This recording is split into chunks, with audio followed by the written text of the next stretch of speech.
पावन पवित्र दिन पे आए हुए सभी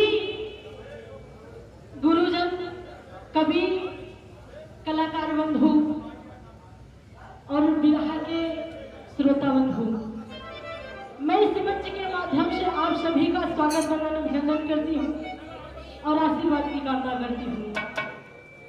बाबूजी, कहा गया है गुरु के बिना ज्ञान अधूरा है और ज्ञान के बिना हमारा महान बनना अधूरा है।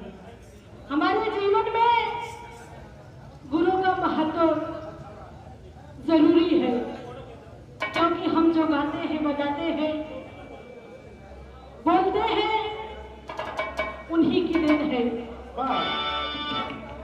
नहीं तो हमारा जीवन पशु के समान है। आप सबके बीच में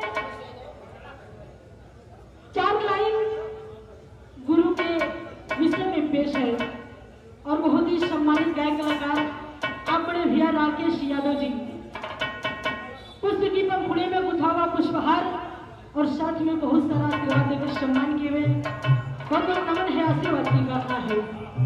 सभी गुरुओं के लिए 4 लाइन पेश है, 5 लाइन में कहना वहां।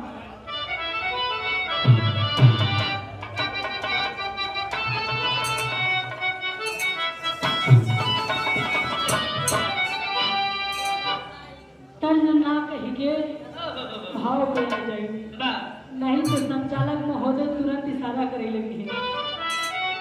बनी बनाई चीज एकदम बेकार हो जाएगा। कहना है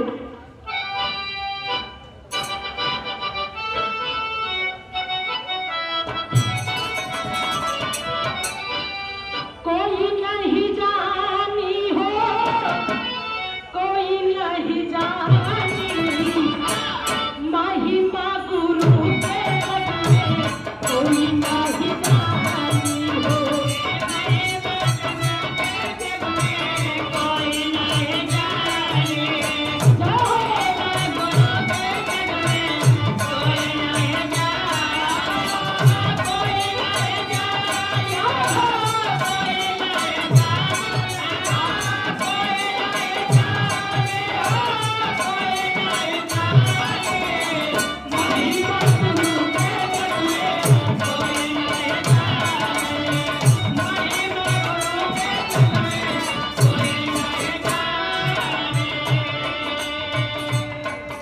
महिमा गुरु के जग में कोई नहीं जानी।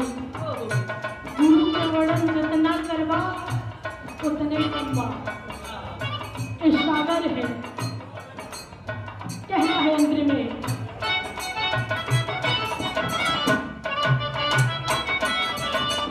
गुरु के चरनिया में गंगा जी के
सबके जीवन में गुरु को होना अनिवार्य है, चाहे देवी देवता हो, चाहे हम लोगन आप लोगन के लोग।